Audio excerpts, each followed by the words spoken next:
Assalamualaikum warahmatullahi wabarakatuh. Halo, selamat pagi pemirsa RCTV. Apa kabarnya Anda di hari ini? Dan senang sekali saya Afif Rifai hadir kembali di hadapan Anda pemirsa di program Selamat Pagi Cirebon. Pemirsa, di edisi kali ini yang nanti kita akan bincangkan, kita akan obrolkan ini pemirsa tentang perkembangan Kampung Quran ya, Kampung Quran Cirebon pemirsa. Dan beberapa waktu yang lalu di Cirebon ini pemirsa ada inisiasi untuk membentuk atau ingin membuat kampung Quran. Nah, seperti yang beberapa waktu yang lalu juga ditoksokan di Selamat Pagi Cirebon pemirsa tentang inisiasi atau ide besar, gagasan besar ini berawal dari mana pemirsa? Kemudian bagaimana sih bentuk ataupun gambar dari kampung Quran? Nah, ini semua sudah dijelaskan oleh narasumber ataupun Dewan Pendiri Kampung Quran tersebut pemirsa.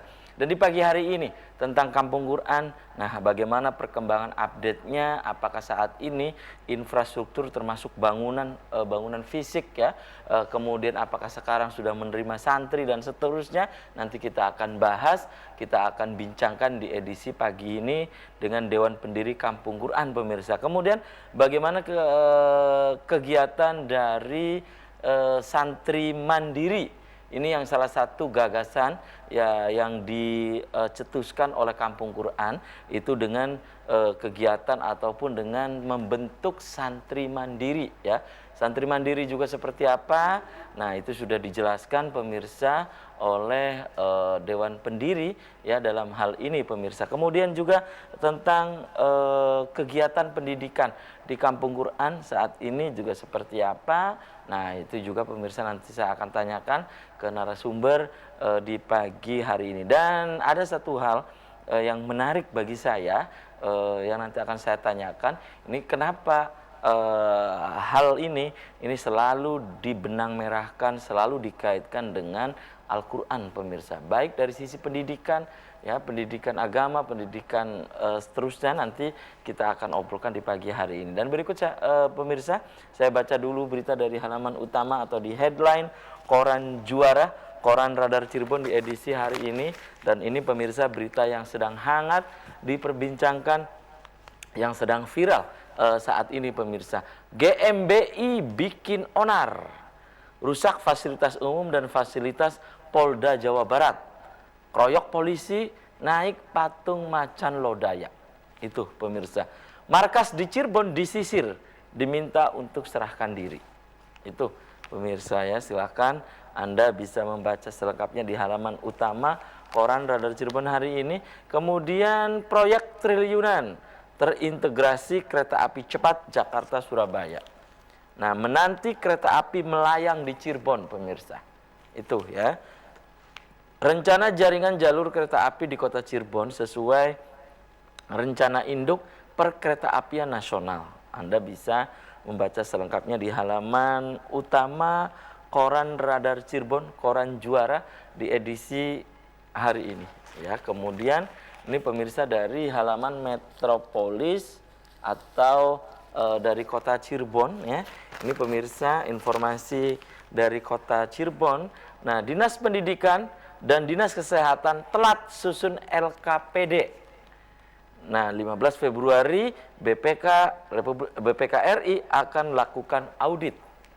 Kemudian favorit fashion di tahun 2022. Nah, untuk Anda ini pemirsa, kaum hawa, bagaimana favorit fashion di tahun 2022? Silakan Anda bisa membaca selengkapnya di halaman utama Koran Radar Cirebon hari ini. Kemudian Komisi 2 sindir BUMD. KPU tunggu penetapan PKPU. Itu pemirsa dari halaman Metropolis Kota Cirebon. Kemudian ini pemirsa dari halaman Kabupaten Cirebon. Jadi Koran Radar Cirebon hari ini, prioritaskan pedagang lama. Nah, Dinas Pendidikan keluarkan surat edaran kurangi sampah di tingkat SD dan SMP. Itu pemirsa. Kemudian ini pemirsa, hari ini 5 komisioner KID dilantik. Siapa saja pemirsa? 5 komisioner KID Kabupaten Cirebon. Anda bisa membaca selengkapnya di halaman Kabupaten Cirebon. Kemudian dari berikutnya, berita di halaman utama koran politik terbesar di Jawa Barat, yaitu Koran Rakyat Cirebon, pemirsa. Arahan pemerintah provinsi, tunggu putusan hukum tetap. Pimpinan DPRD hormati aspirasi para ketua fraksi. Ya, kemudian Dodi dan Karso tegaskan bukan mewakili fraksi. Ya, kemudian kuncinya kesepakatan 2 daerah. Ini berkaitan dengan bergulirnya bergulirnya kabar tentang perluasan wilayah Kota Cirebon, pemirsa. Tiang PJU miring, Dinas Perhubungan langsung bertindak. Itu Kapolresta pimpin razia anggota GMBI. Itu pemirsa berita-berita yang disajikan baik di koran juara, koran Radar Cirebon, dan koran politik terbesar di Jawa Barat, yaitu Koran Rakyat Cirebon, pemirsa. Dan untuk Anda ini pemirsa, Anda ingin memperbarui informasi-informasi Anda di hari ini, jemari Anda cukup mengklik radarcirebon.com atau Radar Cirebon Online. Ikuti terus perkembangan informasi-informasi update, informasi-informasi terkini pemirsa, baik dari sekeliling Anda, Ciayu, Majakuning, nasional, bahkan Jawa Barat, bahkan internasional, semua disajikan secara lengkap hanya di Radar Cirebon Online atau radarcirebon.com. Dan pemirsa, untuk Anda yang ingin berlangganan kedua koran tersebut, Anda bisa datang langsung ke Geraha Pena Radar Cirebon di Jalan Perjuangan nomor 9 Kota Cirebon. Dan pemirsa, di prolog tadi sudah saya sampaikan bahwa di pagi hari ini ya nanti kita akan diskusikan tentang perkembangan Kampung Quran. Di sebelah saya ini pemirsa ada Dewan Pendiri Kampung Quran, ada Dr. Haji Maidedu LC, SH Magister Ekonomi Syariah, ya, atau Karib disapa dengan Pak Ustadz Yasin. Selamat pagi Pak Ustadz. Assalamualaikum. Waalaikumsalam warahmatullahi wabarakatuh. Apa kabarnya Pak Ustadz? Alhamdulillah baik. Oke, ini 5 bulan gak ketemu nih Pak Ustadz. Oh, iya. Iya. Oke, terakhir itu Pak Ustadz ketika endorsement terhadap buku saya ya. Ya, pokoknya 5 bulan yang lalu. Nah, ini lagi sibuk apa gitu Pak Ustadz di hari-hari ini? Banyak yang saya kerjakan. Menulis buku? Di antaranya adalah menulis buku gitu ya, kemudian juga mengajar juga? Insya Allah. Termasuk sedang menyiapkan untuk proses sumpah advokat ya. Oh, sumpah advokat. Iya. Jadi Pak Ustadz nanti merangkap juga sebagai advokat juga ini ya? Harus ada keseimbangan. Ada keseimbangan antara memahami hukum Islam dengan memahami hukum yang berlaku di negara kita. Hukum positif ya, supaya tidak terjadinya namanya benturan. Benturan gitu ya. Saya harus kira, tamazun. Betul, tawazun. Tawazun ya. Tawazun. Jadi harus dipelajari kedua-duanya. Iya, harus ada keseimbangan ya. Oke. Pak Ustadz, ini berkaitan dengan Kampung Quran yang Pak Ustadz gagas itu ya. Tentu pemirsa di rumah yang baru menyaksikan Selamat Pagi Cirebon baru mengingat-ingat kembali nih tentang Kampung Quran ya. Itu update-nya saat ini ya, atau gerakan perkembangan atau gerakan wakaf pembebasan lahannya seperti apa hingga saat ini? Silakan Pak Ustadz. Baik, bismillahirrahmanirrahim. Assalamualaikum warahmatullahi wabarakatuh. Waalaikumsalam warahmatullahi wabarakatuh. Terima kasih Kang Afif atas waktunya, sudah berkenan untuk mengundang kami. Saat ini alhamdulillah Kampung Quran Cirebon ada beberapa target kegiatan kan, di antaranya adalah pembebasan lahan. Per Januari ini lahan dari 700 sekian juta itu sisa sekitar 95 juta. Dan pada bulan Januari, awal Januari ada salah satu dewan wakaf untuk menanggung seluruhnya. Menanggung seluruhnya. Ya, jadi pembebasan lahan ditanggung oleh beliau gitu. Ya, sisanya. Jadi kita sudah anggap itu sudah selesai ya. Sudah selesai untuk lahan. Nah, saat ini tinggal proses balik nama sampai ke sertifikat wakaf ya. Sertifikat wakaf di notaris. Itu kan membutuhkan biaya juga sekitar 37 jutaan. Kemudian yang lahan ini insya Allah dalam tahap setelah nanti balik ke wakaf, Mm-mm. kita sudah siapkan tim untuk merancang dan menggambar Mm-mm. pembangunan di lahan yang Site plan lah ya. Iya, betul. Kalau dulu itu bukan site plan namanya. apa itu? Bestek. Oh, Iya kan? iya. Ya dulu orang Iya. tua kita nyebutnya bukan site plan ya, tapi bestek katanya ya. Itu kalau yang untuk wakaf lahan. Heeh. Adapun untuk pembangunan Iya, pesantren, pengembangan pesantren. saat ini alhamdulillah terus berjalan. Heeh. Walaupun misalkan tukang hanya 4 ataupun 2, yang jelas tidak boleh Pokoknya berhenti. nyicil terus jalan Iya, gitu ya. insya Allah. Pembangunan infrastruktur Karena fisiknya kita ada. kan gini Kang, Heeh. kita tidak pernah mengajukan proposal kemanapun. Kita tidak menyodorkan ke siapapun, hanya mengajak sifatnya.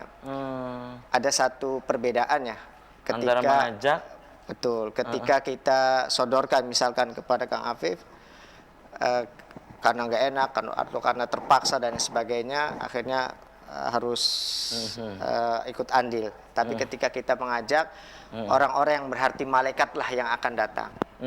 Begitu. Itu yang kami lakukan, hanya sebatas memasang flyer di status dengan teman-teman. Kemudian ada yang datang, kami meyakini mereka adalah orang-orang yang berhati malaikat, yang tentunya mereka memiliki orientasi hidupnya untuk akhirat insya Allah. Amin. Oke, terima kasih ya Pak Ustadz. Dan nanti bagaimana perkembangan pembangunan pesantren sendiri Pak Ustadz. Tapi tahan dulu ya Pak Ustadz, dan bagaimana fasilitas yang tersedia di pesantren. Apakah juga sudah ada nih yang masuk, yang daftar menjadi santri di Kampung Quran? Tapi tahan dulu Pak Ustadz, dan pemirsa selamat pagi. Cirebon akan segera kembali sesaat lagi.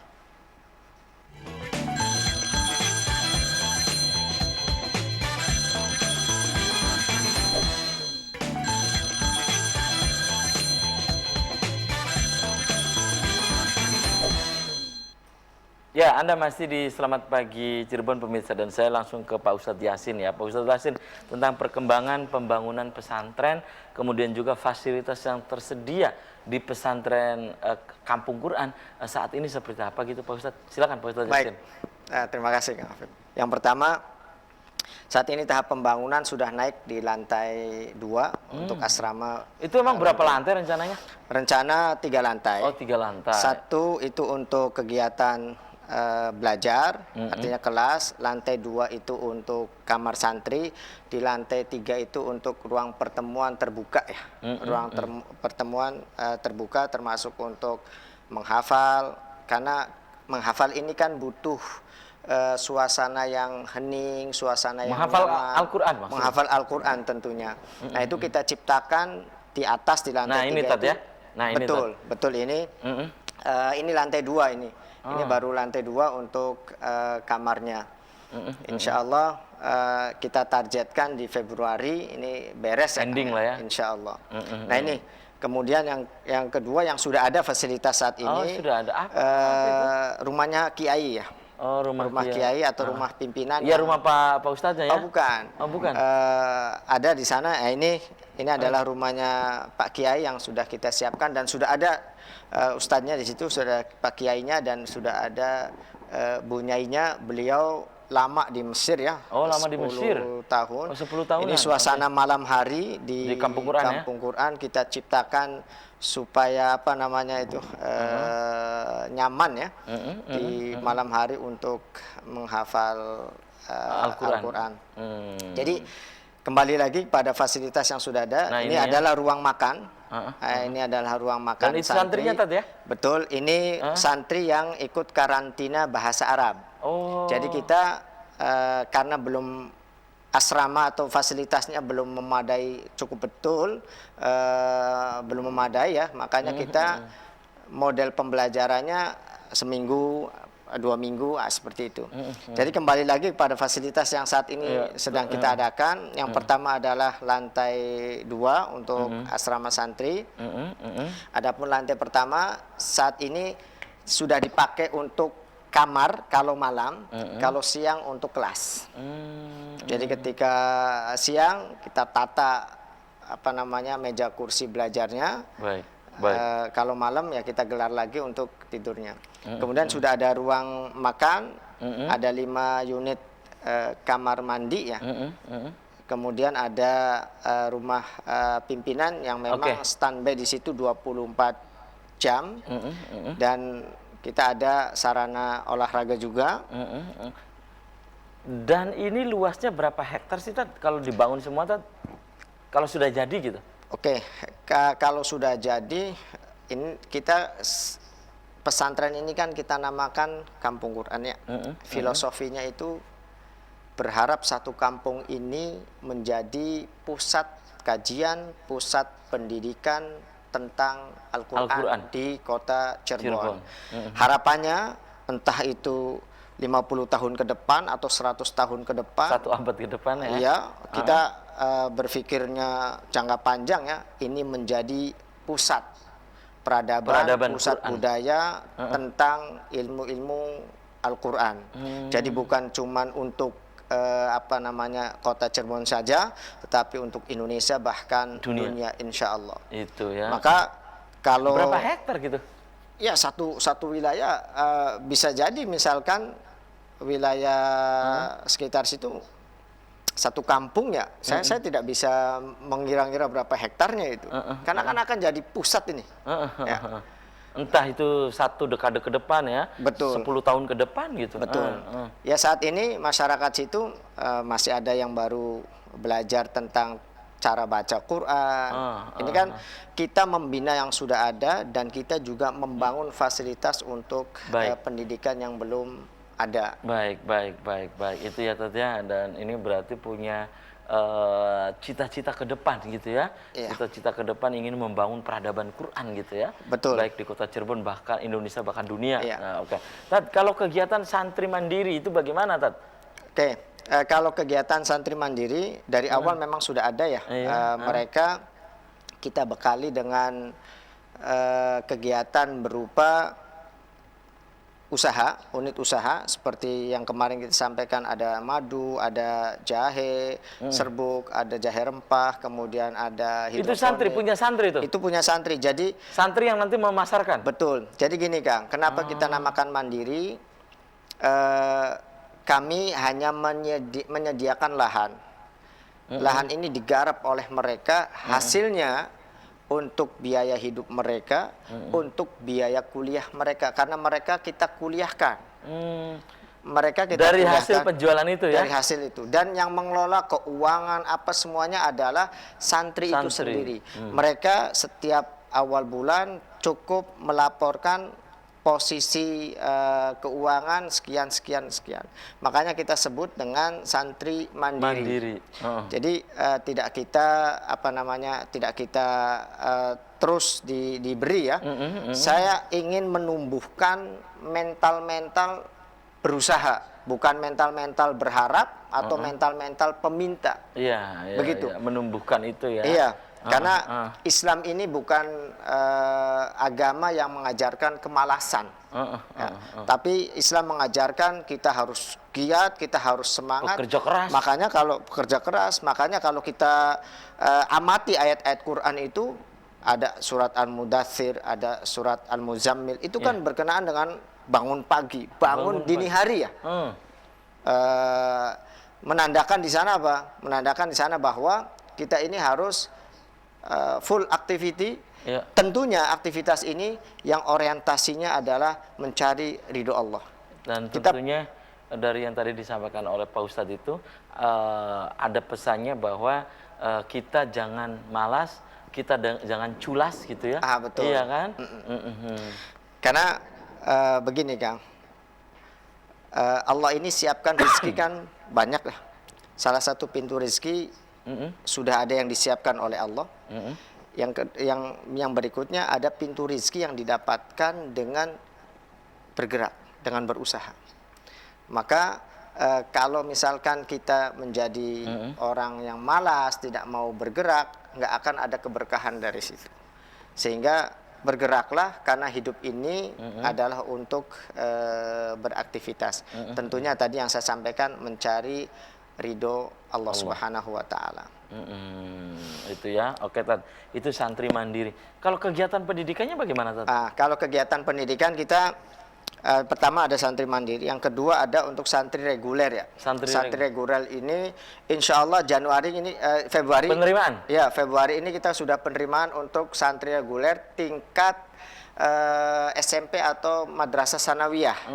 MTS, dengan ya. kurikulumnya kita mengadopsi dari kurikulum pondok modern. Artinya begini, kalau pondok modern itu sehari-hari dikedepankan disiplin, kemudian komunikasinya dengan bahasa Arab dan bahasa Inggris. Dua bahasa ya. Betul. Lalu kita juga padukan dengan khas kampung Quran, yaitu menghafal Al-Quran dengan sanad dan tahsin Quran dengan sanad.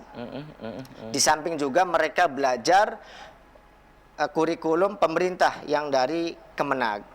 Jadi perpaduan ini diharapkan mampu membentuk anak-anak yang siap untuk membangun Indonesia. Termasuk juga mereka kita tekankan untuk bisa membaca kitab, karena santri ini kan identik ya dengan kitab kuning, dengan kitab kuning. Maka kita ajarkan cara membaca kitab. Itu untuk santri reguler yang insya Allah Februari ini kita buka. Oke, Pak Ustadz, nanti maaf saya potong ya. Apakah saat ini sudah ada santri yang di Kampung Quran itu, Pak Ustadz? Ya, saat ini sudah ada santri baru mandiri. Oh, baru ada santri mandiri. Iya, kalau yang reguler kan kita belum buka tuh. Baru kali ini nanti betul. Ya. Oke, santri mandiri ini ada berapa gitu Tad, yang sudah ada di situ? Mukim di situ. Santri mandiri ini ada 3. 3 itu dari mana saja, Tad? 3 ini ada yang dari mana, Aceh ya?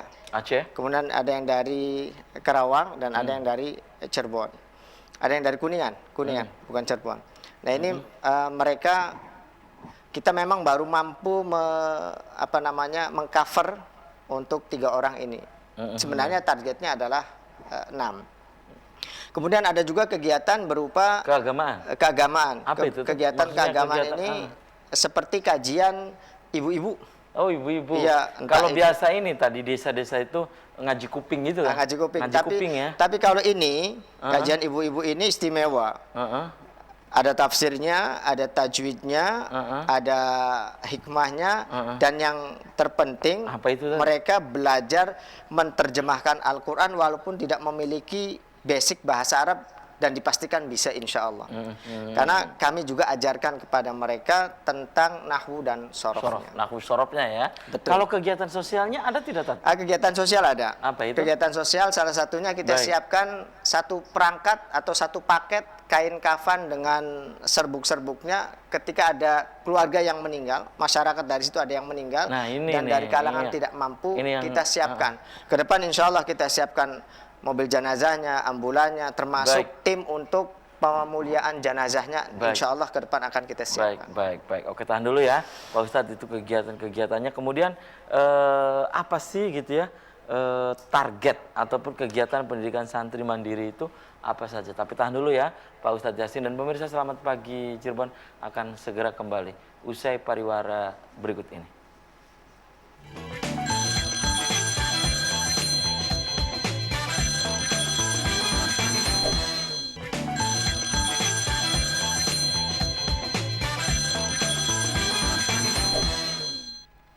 Selamat pagi Cirebon, masih di hadapan Anda pemirsa, dan di segmen ini saya sudah membuka Anda.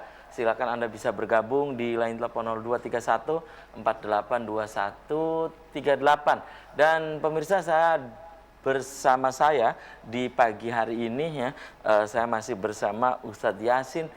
Di samping sebagai Dewan Pendiri Kampung Quran, beliau juga adalah seorang dai ambasador ya. Dan tentu pemirsa di rumah juga hafal dengan Pak Ustadz yang satu ini, karena setiap kali bulan suci Ramadan selalu ada kegiatan-kegiatan tentang Quran di Radar Cirebon TV tentunya ya, Tad ya.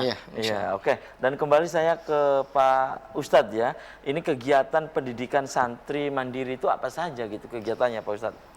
Ya, gini Kang Afif, kegiatan santri mandiri ini di samping kita ajarkan kepada mereka berwirausaha, kita juga ajarkan kepada mereka. Kenapa santri diajari untuk wirausaha? Oke, sebelum saya jauh ke situ, saya akan berikan gambaran secara menyeluruh dulu ya. Jadi begini Kang, kita ini sudah masuk ke lingkaran kehidupan nih, ya kan? Diawali dengan kelahiran dan diakhiri dengan kematian. Sepakat ya? Oke. Nah, Allah berikan di dalam lingkaran kehidupan ini yaitu ruang lingkup untuk kegiatan. Yang harapannya kegiatan ini berfisikan mencari ridho Allah. Jadi kalau saya bisa bagi menjadi 3 lingkaran. Yang pertama pelengkap, yang kedua ada syariah. Syariah ini norma ya. Norma. Yang ketiganya adalah nilai. Value. Ya. Jadi kayak sholat itu kan norma. Norma. Betul ya. Sholat, baca Quran itu kan norma. Norma. No. Zakat itu norma. Norma. Harapannya dari sekian banyak norma ini melahirkan nilai menjadi manusia yang baik, yang soleh. Tentunya kalau sudah soleh, Allah ridho. Kalau sudah Allah ridho, ketika kita keluar dari lingkaran kehidupan, diawali dengan kematian, surga sudah disiapkan. Nantilah ya di situ. Terkadang kita lebih sibuk pada tataran normanya saja. Padahal sebelum norma itu ada pelengkap, ada fasilitas yang harus disiapkan. Contoh, ada orang yang tidak sholat, jangan dihakimi bahwasanya dia adalah orang yang murtad atau orang yang bagaimana lah. Kita tidak perlu menghujat yang begitu, tapi kita cari penyebabnya. Kenapa? Bisa jadi nggak punya sarung, nah kita sediakan sarungnya. Bisa jadi nggak ngerti tentang ilmu sholatnya, kita sediakan pembelajaran tentang sholatnya. Kita berikan bukunya. Kenapa dia tidak sholat? Oh, bisa jadi karena terlalu sibuk mencari uang karena beban ekonomi yang besar. Bisa jadi begitu ya Tad ya. Maka kita siapkan apanya, penyebabnya tadi, yaitu kita kasih modal, kita ajak kerjasama, kita harapannya ketika ekonomi sudah mapan, normal, ilmu sudah memadai, dia bisa menjalankan norma dengan baik yang pada akhirnya menghasilkan satu nilai yang sesuai dengan yang diinginkan oleh Allah Subhanahu wa taala. Ketika akhir dari kehidupan kita, radhiyallahu anhum wa radu an. Allah ridho dengan kita. Dan ini Pak Ustadz, ini enggak kegiatan ini kegiatan kita ajarkan kepada santri yang kursus bahasa Arab untuk menulis. Oh, menulis. Betul. Menulis, membuat artikel. Betul. Menulis, membuat buku, membuat karya ilmiah dan lain sebagainya. Karena kita berharap dengan menulis ini kita nanti ada bekas ya. Kalau ini adalah kegiatan santri putra untuk karantina bahasa. Jadi dari beberapa pesantren yang mendaftar selama 1 minggu kita ajarkan tentang komunikasi berbahasa Arab yang kita siapkan mereka ini untuk pendidikan ke Timur Tengah. Oh, ke Timur Tengah. Betul. Untuk melanjutkan studi di sana. Betul. Jadi persiapan bahasa ini juga kita. Ini juga, ini adalah kegiatan santri mandiri untuk kegiatan kajian kitab kuningnya. Kami juga datangkan ya dalam pendidikan ini atau dalam pembelajaran ini syekh-syekh dari luar negeri, baik dari Mesir maupun dari Yaman. Kalau ini kegiatan belajar kitab kuning, materinya adalah nahwu dan sorof serta terjemah Quran. Ini untuk para ummahat, ibu-ibu. Di sela-sela ini ada tentang fikih wanita, tentang fikih berumah tangga, menjadi seorang ibu yang bijaksana dan lain sebagainya. Kita juga isi sediakan kita sisipkan dari sisi materinya. Oke. Dan itu tentang karantina bahasa Arab untuk calon pelajar yang ingin ke Timur Tengah. Itu kemana saja, Timur Tengahnya, Tad? Baik, kalau untuk karantina bahasa ya, kita siapkan ke Timur Tengah yang tentunya negara tersebut menggunakan bahasa Arab. Di antaranya adalah Mesir, kemudian Sudan, Tunisia, Arab Saudi, Yaman, dan yang terakhir itu Turki. Oh, Turki. Karena yang Turki kita sudah ada santri kita yang di pesantren lain, tapi kita yang membina ya. Alhamdulillah sudah berhasil berada saat ini sekarang berada di Turki. Di Turki. Turkinya di mana? Daerah mana gitu? Saya belum di Ankara atau di mana gitu. Oh, kalau itu di Istanbul. Oh, di Istanbul. Pernah nyampaikan ke saya di Istanbul berarti. Betul, pernah nyampaikan saya di posisi di Istanbul gitu. Nah, itu. Jadi harapannya dengan bahasa Arab ini tentu tujuan utamanya agar mereka paham Al-Qur'an. Ya, itu ya. Nah, kenapa selalu dikaitkan dengan Al-Qur'an sih Tad gitu? Nah, tadi Kang, saya sambung tadi, banyak orang yang lebih sibuk untuk menilai atau menjustis ya. Ini nggak pernah sholat, ini nggak pernah baca Quran dan sebagainya, tanpa kita memahami kenapa sebabnya. Nah, salah satunya kenapa kami lebih konsen pada Al-Quran, ingin mengajarkan kepada masyarakat beragama dan berilmu. Artinya apa? Ilmu beragama dan beragama dengan ilmu. Jangan sampai beragama dengan nafsu.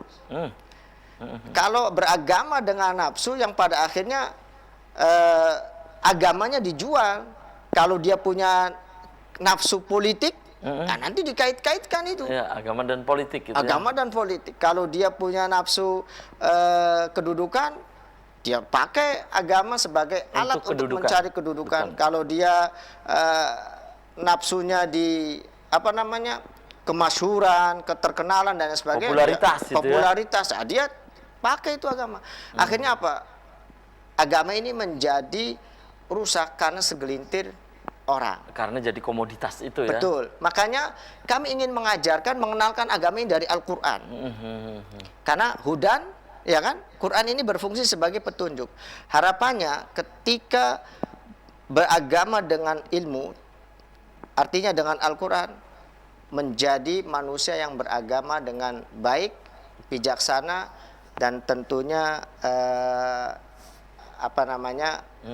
menjadi manusia yang memiliki kafaah syariah yang sangat luhur. Baik, oke. Pak Ustadz, tadi ya kurikulum ya. Nah, ini karena pengaruh juga nih kurikulum untuk pengajaran di salah satu pondok pesantren, di salah satu lembaga pendidikan. Nah, di Kampung Quran sendiri, kurikulum pendidikan yang sudah disiapkan, bagaimana dengan kurikulum santri mandiri, kurikulum pondok modern, seperti apa Pak Ustadz? Baik, kalau kurikulum santri mandiri, mereka itu rata-rata lulusan SMA ya. Kita ajarkan berwirausaha, bisnis, kemudian mereka juga kita ajarkan hafalan Quran, ngaji kitab kuning, termasuk kuliah. Kalau yang santri reguler, ini kurikulumnya adalah perpaduan. Yang pertama perpaduan dengan ciri khas kita, yaitu kurikulum Kampung Quran, menghafal Quran dengan sanadnya. Yang kedua, kurikulum pondok modern. Karena saya lulusan pondok modern, jadi paham betul ruh kemodernan dari pesantren itu masih melekat pada diri saya, mengajarkan disiplin, mengajarkan organisasi, kerapihan dan lain sebagainya. Kemudian yang ketiganya adalah kurikulum Kemenag. Kementerian Agama. Yang keempatnya adalah kurikulum Pondok Salaf yang mengajarkan cara baca kitab kuning. Gitu nah, ini dalam waktu 3 tahun kalau lulusan SD, bisa sampai 6 tahun. Harapannya mereka betul-betul menguasai tentang ilmu-ilmu tersebut. Baik, itu ya. Jadi kombinasi nantinya. Kombinasi insya Allah. Ya. Untuk yang reguler ya. Iya, kurikulum nih ya. Betul, yang akan kita buka nanti di bulan Februari ini. Putra dan putri kita masih menerima yang tingkat MTS ya, berarti lulusan SD. Baik. Oke, tahan dulu ya Pak Ustadz Yasin dan pemirsa. Selamat pagi, Cirebon akan segera kembali usai jeda iklan berikut ini.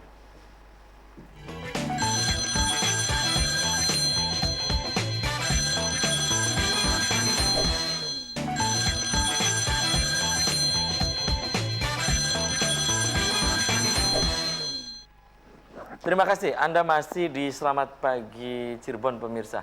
Dan di session yang terakhir ini saya masih bersama Pak Ustadz Maidedu, ini pemirsa Dewan Pendiri Kampung Quran Cirebon. Dan beliau ini pemirsa merupakan salah satu Dai Ambasador. Nah Pak Ustadz, sebelum saya menanyakan di session yang terakhir ini tentang yang lain ya, termasuk penerimaan santri reguler. Nah apa sih yang dimaksud dengan Dai Ambasador itu Pak Ustadz? Dai Ambasador itu salah satu program yang dimiliki oleh Dompet Duafa, lembaga zakat Dompet Duafa, yang mengirimkan para dai-dai yang memiliki kompeten di bidangnya untuk dikemanakan. Mereka dikirim setiap sebenarnya selama 1 tahun itu selalu ada kegiatan, namun secara fisik dikirim kurang lebih 40 hari ke negara-negara yang sudah punya kerjasama. Ada wilayah Eropa, ada wilayah Asia, ada wilayah Amerika, dan ada wilayah Timur Tengah juga, termasuk ada wilayah Australia dan New Zealand. Oke, dan Pak Ustadz sendiri kan sebagai dai ambasador, itu sudah kemana gitu Pak Ustadz? Ke New Zealand pernah, Selandia Baru? Jadi begini, saya mulai terpilih menjadi dai ambasador itu di 2018 atau 2019. Tugas pertama saya sudah dikontak oleh pihak KBRI Yunani. Yunani? Iya, Yunani. Ternyata negara 1000 dewa. 10 hari akan pemberangkatan terjadi lockdown ya. Okay. Lockdown di 2020. Maka semua dai yang ada kurang lebih 19 orang yang mau ke Yunani itu yang ke Yunani cuma sendiri. Itu saya sudah menyiapkan bahasa dan sebagainya, akhirnya dibatalkan. Kemudian tugas yang kedua di 2001 itu 2021 saya dapatnya itu di wilayah Asia, itu di Hong Kong. Oh, Pak Ustadz itu? Iya. Kesana berarti jadi? Kan masih lockdown juga masih itu. Lockdown juga, oke. Karena kalau dari data, saya itu dapatnya salah satunya adalah wilayah Asia, Hong Kong dan Jepang. Kemudian kalau wilayah Eropanya adalah Prancis dan Yunani. Kalau wilayah New Zealand. Oh, di New Zealand. Ya, jadi selama ini di kota Queensland ya. Betul. Jadi selama ini pembinaannya masih bersifat jarak jauh ya. Kita menggunakan Zoom, kita menggunakan Google Meet dan lain sebagainya dengan masyarakat yang ada di sana. Itu dai ambasador itu ya, betul. Pak Ustadz ya. Dan itu merupakan salah satu jejaring dari Pak Ustadz Yasin ya. Insya Allah salah satunya kenapa kami punya keinginan agar santri ini bisa kita berangkatkan, salah satunya karena kami sudah memiliki jaringan. Nah ini Pak Ustadz, apa ini Pak Ustadz? Ini adalah kunjungan Syekh Ibrahim Al-Imad, beliau utusan dari Hay'ah Litahfidil Quran yang bermarkas di Jeddah. Oh, di saat Jeddah. Saat ini posisi beliau ada di Indonesia. Beliau hafiz, syekh yang memang konsentrasi di bidang Al-Quran. Ini adalah syekh dari Mesir. Oh, syekh dari Mesir. Ya, tepatnya dari Alexandria. Oh, Alexandria. Beliau kunjungan dalam rangka native speaker. Oh, native speaker. Ya, mengajarkan bahasa Arab dalam bentuk percakapan dari orang Arabnya. Oh. Ini peserta. Tentu lidahnya berbeda nih, Tad. Pasti. Lidahnya berbeda. Kemudian ini adalah tidak asing ya, Syekh Ahmad Misri. Oh iya, Misri berkunjung ke tempat kami dan mendoakan agar ada keberkahan. Itu di Kampung Quran, Tad? Ini di Kampung Quran. Di Kampung Quran ya? Ini di Kampung Quran, insya Allah. Syekh Al-Misri ya? Betul. Nah, itu pemirsa. Ini pengalaman saya ketika lidah antara lidah kita orang Indonesia dengan lidah yang asli, misalnya kita berbicara tentang bahasa Inggris ya, dengan orang sana itu berbeda, Tad. Jadi pengaruh juga ke listening ya, ketika kita mendengar percakapan itu gitu. Betul. Nah ini pengaruh juga gitu Pak Ustadz ya. Ya kan dalam belajar bahasa itu kan ada dua metode ya, bi'ah asliyah atau bi'ah sinaiyah. Kita membuat atau kita belajar bahasa ini langsung ke masyarakat yang menggunakan bahasa tersebut, atau kita ciptakan suasana bahasa seperti ada namanya kampung bahasa Inggris. Itu kan sebenarnya itu ya? bi'ah sinaiyah, membuat satu kampung yang mereka satu sama lain komunikasinya berbahasa Inggris. Pasti ada perbedaan dalam pelafadannya, dalam pronunciation-nya pasti terjadi perbedaan. Yang jelas gitu ya. 4 komponen dasar ya, listening, writing, reading, kemudian speaking. Ini harus dikuasai agar bagus ya bahasanya.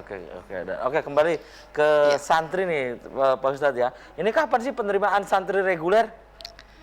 Insya Allah santri reguler kita mulai Februari? dari 1 Februari sampai 15 Februari. Sudah ada yang kontak-kontak ingin menitipkan anaknya di kampung Quran? Belum, karena kita memang belum menyebarkan brosur atau Launching ya, belum sosialisasi ya. Oke. Tapi insya Allah Februari ini kita sudah bisa menerima santri reguler yang sementara asramanya itu di kampung Quran ini, sambil nanti bangun yang di lahan yang sudah kita bebaskan. Kalau visi misinya apa gitu, Pak Ustadz? Kemudian outputnya juga? Jadi visi misi ya, visi misi pertama, visi misi kehidupan kita dulu lah.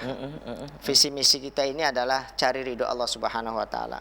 Keluar dari lingkaran kehidupan ini, Allah sudah ridho dengan kita, maka surga sudah ada di tangan kita.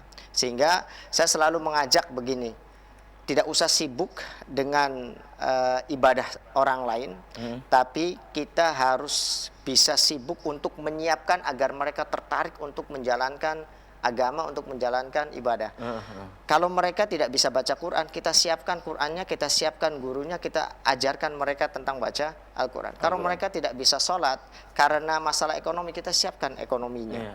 Kalau mereka tidak bisa sholat karena tidak mengerti bacaannya, ya kita ajarkan.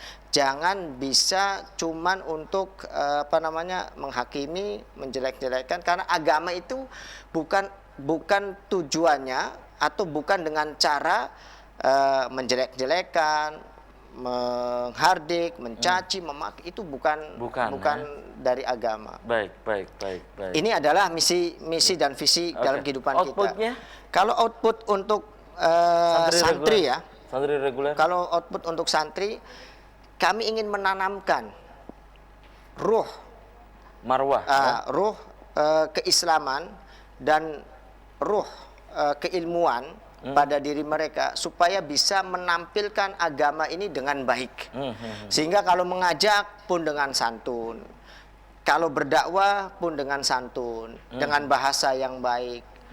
Jadi tidak cuma mereka berkoar-koar ya, atau misalkan peteng-teng, tidak memberikan kesantunan sama sekali. Itu output yang kami inginkan, sehingga ilmu harus dikedepankan sebelum amal. Kualifikasi Dewan Guru santri reguler, kemudian lulusannya mana saja gitu? Saat ini kita baru ada lulusan dari Timur Tengah. Oh, Timur Tengah? Iya. Yang ngajar nantinya? Yang ngajar. Kita dari belum mana ada. saja, Tad? Timur Tengahnya, Tad? Ada yang dari Saudi, ada dari Tunisia, kemudian ada dari Mesir, dan ada dari Yaman. Di samping itu, insya Allah Kampung Quran juga punya Dewan Guru Kehormatan. Guru-guru saya yang di Mesir, yang di Mekah, yang di Saudi, dan yang di Yaman, insya Allah mereka, beliau-beliau itu siap untuk mengajar santri kami, baik via online ataupun mereka akan datang langsung sini ke Kampung Arab ya. Betul. Ke Kampung Quran. Betul. Kampung Quran, itu yang kami sebut dengan Dewan Guru Kehormatan. Karena memang akan kita rutinkan itu. Misalkan pelatihan ilmu tajwid dari ahlinya. 1 bulan misalkan. Mereka nanti 1 bulan itu digembleng tentang ilmu tajwid. Memang dari ahlinya yang bersanad, dan kita berikan juga kepada mereka sanad. Itu saat ini yang bisa kami sampaikan tentang Kampung Quran. Penerimaan santri reguler ini apakah ada gelombang 1, gelombang 2, gelombang 3 gitu? Kita melihat dari penerimaan masyarakat dulu ya. Jadi kalau misalkan kita sesuaikan dengan kapasitas nih. Saat ini kita baru menerima 10. Kalau 10 sudah terpenuhi kuotanya, ya kita sementara tutup sambil perlahan gitu ya. Betul. Tidak mesti banyak-banyak dulu, yang penting 10 santri masuk. Betul. Kami ingin memulai dulu untuk memberikan apa? Untuk memberikan agar apa yang diwakafkan oleh Dewan Wakaf, oleh masyarakat tentang pembangunan pesantren, tentang pembebasan lahan, pahalanya cepat mengalir kepada mereka. Baik. Diharapkan begini, Kang. Umur kita 60-70 tahun meninggal nih. Kita sudah tidak bisa ngapa-ngapain, tetapi nilai kebaikannya akan terus mengalir sampai hari kiamat. Harapannya itu yang kita inginkan, insya Allah. Makanya kami selalu mengajak, kasih fasilitas atau pelengkap untuk mereka yang mau ibadah, untuk mereka yang mau belajar, untuk mereka yang mau berdakwah, kasih fasilitasnya, maka insya Allah Kan ada ungkapan begini, mala yatimu illa bihi, mala yatimul wajib illa bihi fa wajib. Untuk menunaikan suatu kewajiban, maka fasilitasnya itu juga menjadi satu kewajiban. Baik. Kira-kira seperti itu, Kak. Baik. Dan sayang sekali nih Pak Ustadz, usai sudah kebersamaan di Selamat Pagi Cirebon edisi pagi ini. Nanti kita bisa dilanjut Pak Ustadz ya. Insya Allah. Lain waktu, lain kesempatan, tentu dengan tema yang berbeda. Pak Ustadz, sebelum saya tutup, closing statement, silakan singkat saja Pak Ustadz. Kami ucapkan terima kasih kepada masyarakat Cirebon pada khususnya dan masyarakat Indonesia pada umumnya yang sudah ikut andil untuk pembangunan pondok pesantren Kampung Quran dan pembebasan lahan. Insya Allah kita semua akan menjadi satu keluarga, yaitu keluarga Dewan Wakaf Kampung Quran Cirebon. Dan satu hal yang terpenting bahwa kami sudah menerima santri yang program reguler. Untuk informasi dan lain sebagainya bisa dilihat di layar kaca ini. Mudah-mudahan Kampung Quran ini melahirkan generasi yang islami dan yang ilmiah, melahirkan orang-orang hebat yang tentunya diridhoi oleh Allah Subhanahu wa taala. Terima kasih. Oke, terima kasih nih Pak Ustadz Yasin. Sama-sama. Sudah menyempatkan hadir di Selamat Pagi Cirebon. Dan pemirsa, demikian Selamat Pagi Cirebon edisi pagi ini. Semoga bermanfaat. Terima kasih atas perhatian dan kebersamaan Anda.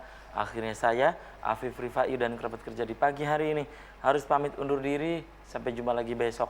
Wassalamualaikum warahmatullahi wabarakatuh. Waalaikumsalam warahmatullahi wabarakatuh.